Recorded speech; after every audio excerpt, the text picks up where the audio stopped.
आज की हमारी चर्चा त्रिक भाव के ऊपर होगी। कुंडली में ऐसा कहा जाता है कि अगर त्रिक भाव मजबूत हो तो ऐसे व्यक्ति के जीवन में संघर्ष बहुत होता है। इसमें कितनी सच्चाई है, इसकी चर्चा करेंगे।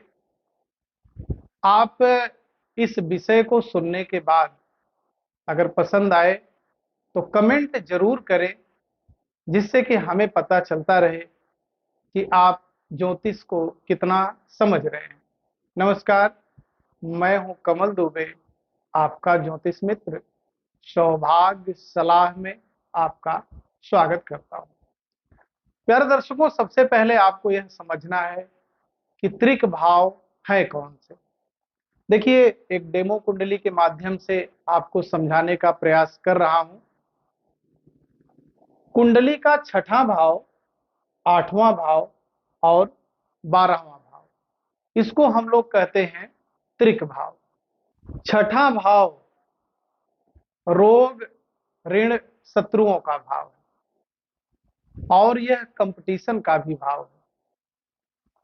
अगर हम धन त्रिकोण की बात करें तो यह धन त्रिकोण का भी भाव है। प्यारे दर्शकों, देखा जाए तो बहुत ही महत्वपूर्ण भाव है। यहां से हम एक दूसरे के प्रति संघर्ष करके आगे बढ़ते हैं। यहां से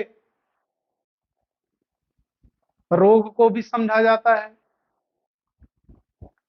आठवां भाव जो हमारा है, यह है आयु और मृत्यु का भाव है, रिसर्च का भाव है, हमारे स्पिरिचुअल या आध्यात्मिकता का भाव है। और 12वां जो भाव है वह हमारे जीवन में हर प्रकार के व्यय का भाव है। यहाँ से जेल यात्रा भी देखी जाती है, सैया सुख भी देखा जाता है और बहुत कुछ देखा जाता है। प्यारे दर्शकों, अगर यह त्रिक भाव मजबूत हो जाए तो व्यक्ति के जीवन में भूचाल आ जाता है। उसके जीवन में जैसे परेशानी कभी खत्म होने का नाम ही नहीं लेती। लेकिन यह किन लोगों के लिए ऐसा होता है, सबसे पहले यह जानना जरूरी है। देखिए,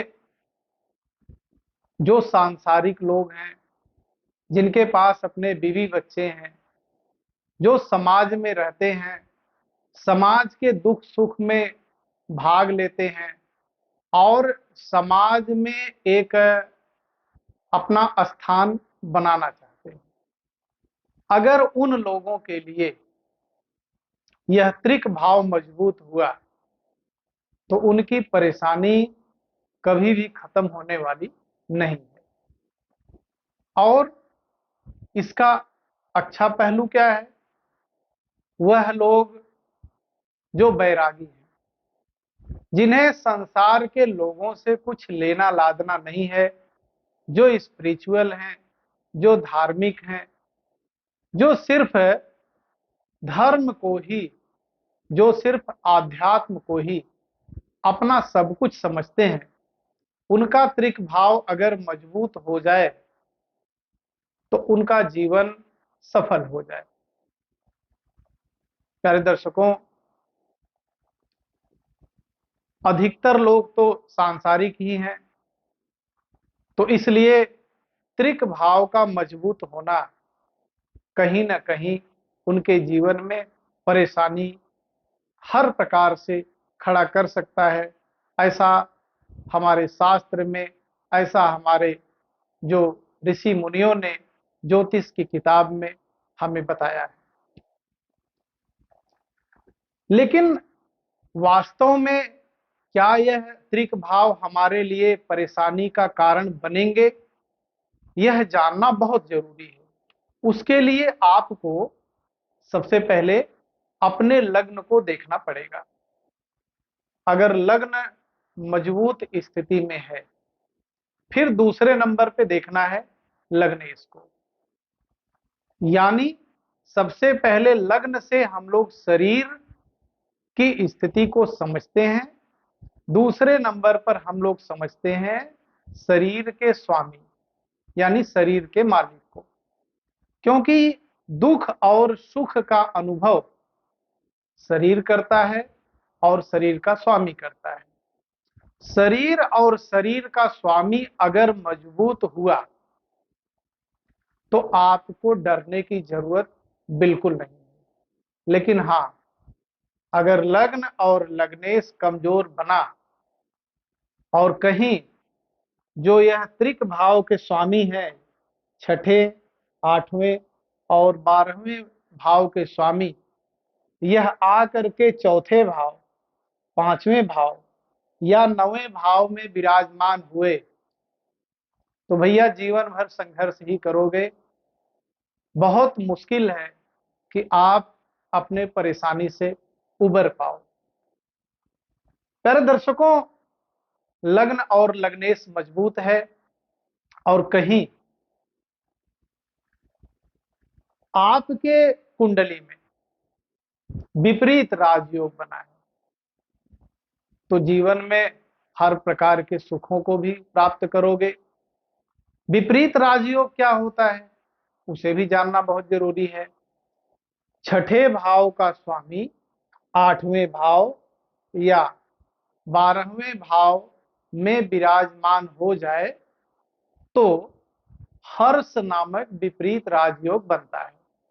वहीं 8वें भाव का स्वामी छठे भाव या 12वें भाव में विराजमान हो जाए तो सरल विपरीत राजयोग बनता है।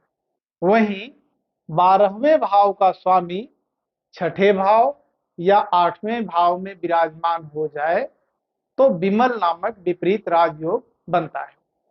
सांसारिक है, लग्न और लग्नेश मजबूत है और कुंडली में विपरीत राजयोग बना है। प्यारे दर्शकों, ऐसा व्यक्ति जीवन के उन सभी वस्तुओं को प्राप्त कर लेता है, उन सभी सोच तक पहुंच जाता है जिसकी वह कल्पना भी नहीं कर सकता। यह इतना प्रभावशाली है। लेकिन लग्न और लग्नेश कमजोर हुआ और फिर बताता हूं, चौथा भाव जो कि हमारा सुखों का भाव है, हमारे माता के सुखों का भाव है, हमारे परिवार के सुखों का भाव है, हमारे गाड़ी बंगला और हर प्रकार के लग्जरियस लाइफ का भाव है, सब कुछ आपके घर में भरा होगा, भैया सुख नहीं मिलेगा। क्यों? क्योंकि आपका लग्न और लग्नेश कमजोर है और त्रिक भाव का स्वामी आपके कुंडली में हावी है। इसी प्रकार से यदि त्रिक भाव का स्वामी 5वें भाव में विराजमान हो जाए तो संतति सुख में कमी ला देगा, बच्चे नालायक हो जाएंगे, जितना धन दौलत कमाओगे सब उड़ा देंगे और आपके सामने ही उड़ाएंगे। शिक्षा प्राप्त करना चाहते हैं उसमें हर प्रकार की परेशानी आएगी। तो यह 5वें भाव की स्थिति को यहां से समझा जाता है। अगर त्रिक भाव का स्वामी यहां विराजमान हुआ तो उसी प्रकार से अगर 9वें भाव में त्रिक भाव का स्वामी विराजमान होता है तो मित्रों भाग्य साथ नहीं देगा। छोटे छोटे कार्य के लिए भी आपको संघर्ष करना पड़ेगा। पिता ने आपके लिए जो संपत्ति इकट्ठा की है उसमें संघर्ष हो जाएगा, उसमें लड़ाई हो जाएगी।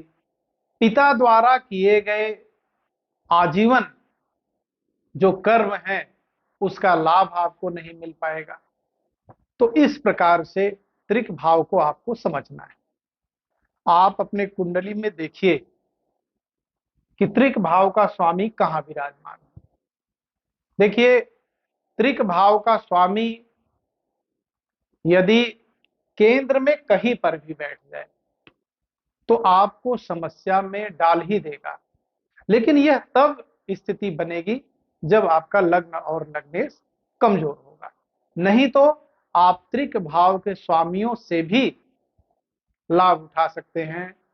बस थोड़ा सा प्रयास करने की आवश्यकता है। हर व्यक्ति की कुंडली में यह स्थान छठा भाव, यह स्थान आठवां भाव और यह स्थान 12वां भाव होता है। यहां जो अंक लिखे हैं वह राशियां हैं। इस घर में कुछ भी अंक लिखा हो सकता है, यहां से पढ़ लीजिए।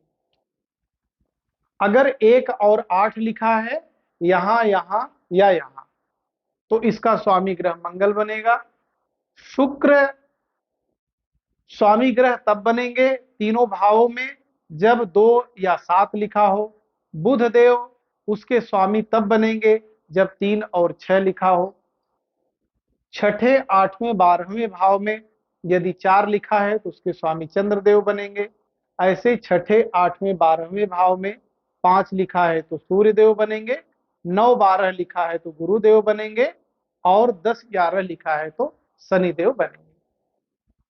लग्न को देखने के लिए अब तो हर प्रकार की कुंडली का ऐप आपके मोबाइल में गूगल प्ले स्टोर में मौजूद है, उसको डाउनलोड कर लें और इस पहले भाव में लिखा होगा लग्न, वहां देखिए उसका अंश कितना है। अगर 12 से 18 डिग्री के बीच में है तो लग्न बहुत मजबूत है।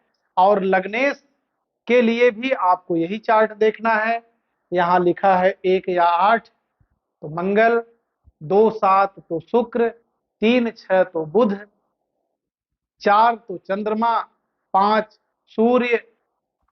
लग्न में लिखा है 9, 12 तो उसके स्वामी बृहस्पति होंगे और 10, 11 लिखा है तो उसके स्वामी शनि होंगे।